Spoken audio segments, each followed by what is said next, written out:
15 years ago, when I just got started building businesses, I was working 80 hours a week, working myself to the bone. Fast forward 15 years, and I just work 20 hours a week on my zone of genius. And in this video, I'm gonna share the 4 systems that are gonna help you avoid the 4 time traps, and honestly, just live a more enjoyable life. So let's get into this. Time trap number 1 is your calendar. Now, I've been there. Looking at my calendar, it looked like a damn Jenga game, just fitting in one piece after the other until 5 days a week, I've got 7 hours of meetings a day and hardly have any time for the real work I need to do. This wasn't sustainable. Going from meeting to meeting, developing insane levels of Zoom fatigue. And at the end of the day, at 7 p.m., you've worked your ass off all day, but candidly, I don't feel I've actually gotten any work done. Something needed to change if I was gonna really go and get myself the time freedom I was after. What I've invented these days is a few rules that are really important. Number 1, no agenda, no meeting. If someone's not able to go and come up with the core outcomes we're looking to get out of a given meeting in any day, we do not even book it. Number 2 is Tuesdays are my meeting days. What that does is build constraints around the rest of the week. Mondays, Wednesdays, Thursdays, Fridays, forget it. My chief of staff doesn't allow any other meetings to be booked all throughout my week. So Tuesdays are my day to lock into manager mode, and the rest of the week, I get time to be in founder flow and in maker mode. The third aspect here is cutting the dreadful hour-long meetings. I don't know who the hell made that rule, but let me tell you, you don't need to abide by it. 15-minute meetings, 30-minute meetings are perfectly good and sound. If you have the right agenda, you got the right people in the room, you got that 30 minutes on the shot clock, you're gonna get after it a lot faster and be able to jam more into your Tuesdays so you can leave the rest of your week to peace and productivity. Nobody wants to be stuck in meetings all the time. So what I've gone and created my own meeting OS that I use inside of my companies and that I'd encourage you and your teams to use to go and cut back all of those dreaded meetings. So you can go and get that via the link in the description and go and apply it in your team today. There we've gone and cut down our hours from 35 hours of meetings a week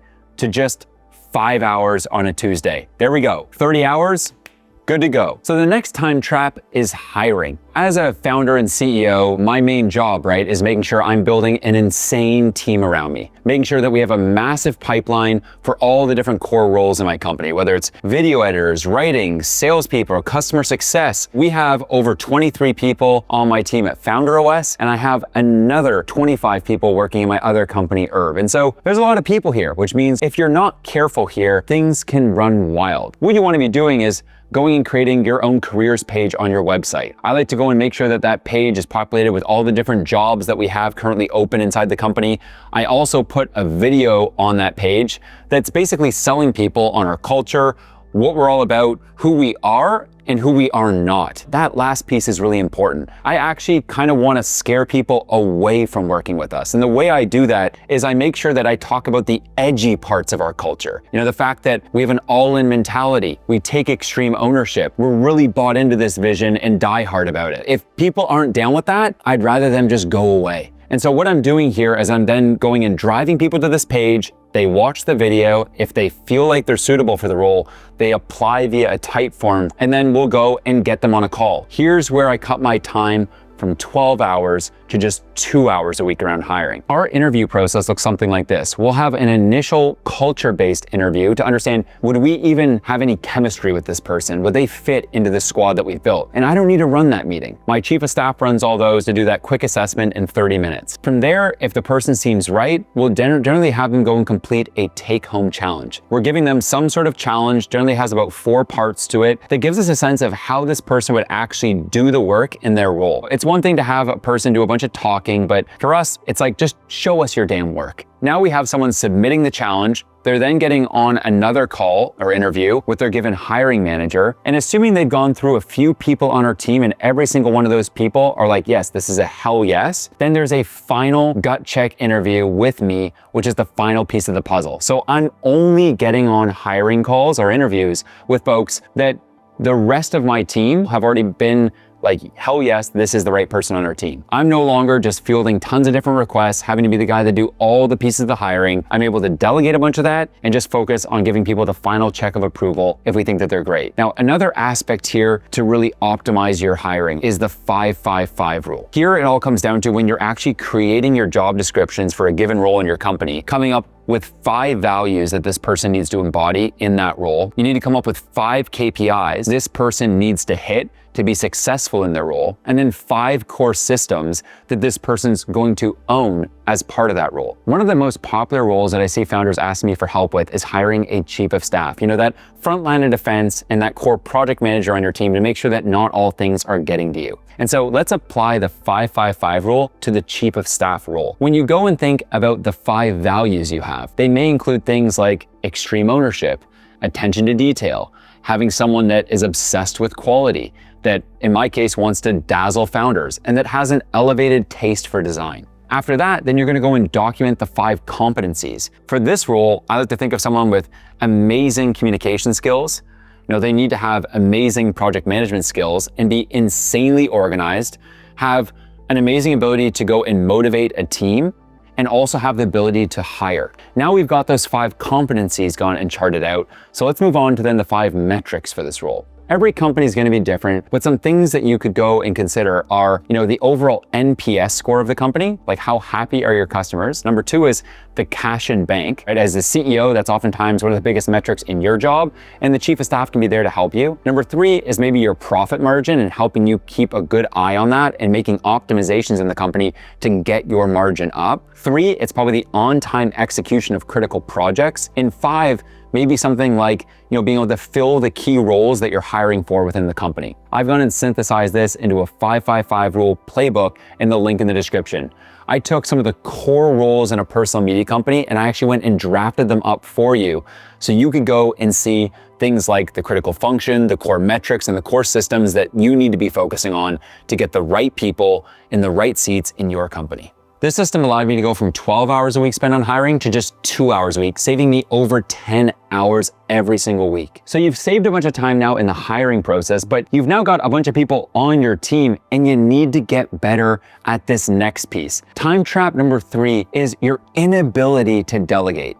Years ago, I thought that CEO meant Chief Everything Officer. There I was, late at night in my office, my team was going home at 4:30 p.m., but for some reason I was stuck in there till 11 p.m. and it wasn't their fault. I just wasn't actually getting things off my plate. I candidly had no idea how to delegate. You may be wondering, well, Matt, I've actually been struggling with the same thing. How do I go and get these things off my plate? That's where the 3C system comes into place. The first C stands for what is the critical function that you're trying to go and delegate. So as an example, if I'm looking to go and delegate a YouTube video to a video editor, their critical function is going to be to make sure they go and create a 12-minute, 30-second video with a 7-minute average watch time and a 6% click-through rate, as an example. The next aspect then is choosing a core metric that determines success. So in this case, I may say, I want you to make sure that the average view duration of this video is at least 7 minutes long. Inevitably, what that's going to cause that person to do is they know I've gotten this task from Matt. The critical metric is I need to make sure it's retentive. I'm not just going to go and make sure that the first 30 seconds or minute are good. I need to go make sure that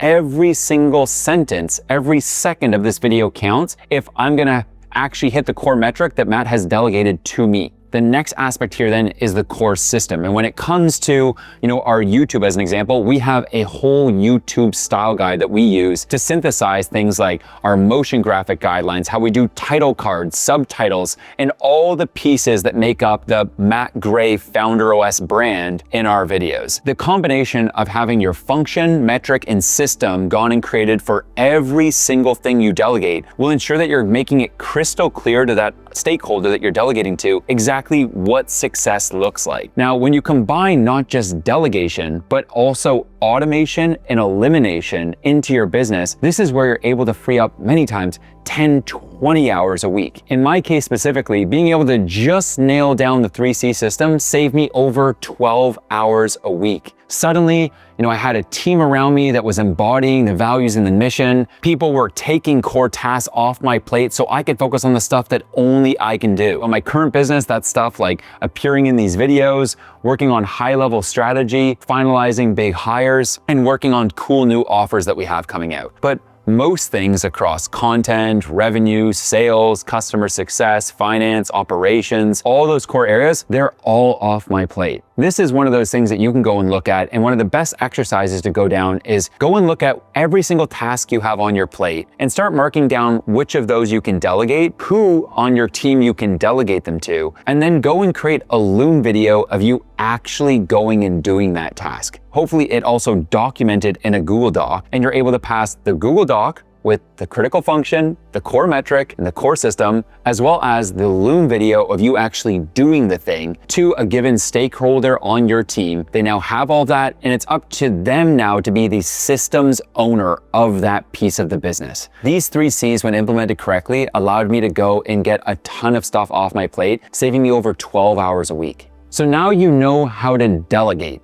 But the last time trap is the one that I see 99% of founders screwing up. It's actually your biggest opportunity. And you probably guessed it, content. How the hell do you go and get back more of your time on the content side? It comes down to having the right team in place and then having the right guidelines for your content. Let's rewind to Matt 12 years ago, and I'm creating content for my first business, BitMaker. When I looked to the left and looked to the right of me, there wasn't a single other person on my team that I had trained or even hired to help me with content. I knew that, these days, if I was gonna go and build a personal media empire around myself, I needed to have the right team in place to do this, because I'm not looking to be the person in the weeds. I'm looking to be the CEO of this personal media company. You need what I think is one of the most important roles of your personal media company. It's the social media manager. You may be wondering, well, Matt, why a social media manager? The social media manager is the person that's in charge of actually taking all of that content pipeline you're creating and making sure it's distributed without mistakes at the right time of the day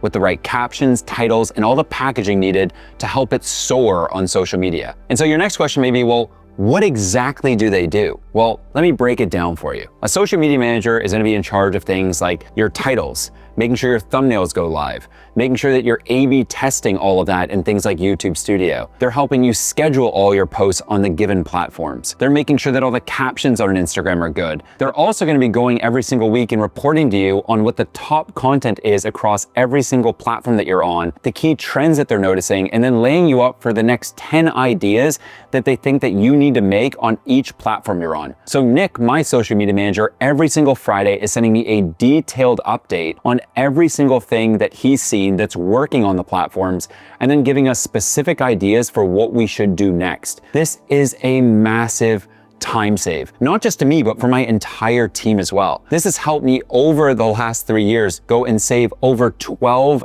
hours on content alone, because I don't need to push any of my content. I'm just most focused on taking the core data that Nick goes and surfaces, mixed with my own creativity, and then working with my team to get that content created. Finally, distributing my content was no longer my job, and I'm now able just to focus on the stuff that only I can do, getting me back 8 hours a week. So finally, after solving all 4 of these time traps, I've been able to go and get back 60 hours a week, going from 80 to 20, being able to finally have my time back to, enjoy more of my life, go and hike, play paddle tennis, do the things that I just genuinely love to do, and not just be stuck in my business all the time. I want you to go and implement these 4 systems across the 4 time traps in your life, and I can't wait to see what you do with all that time you suddenly got. Thanks for watching, and I'll see you in the next one.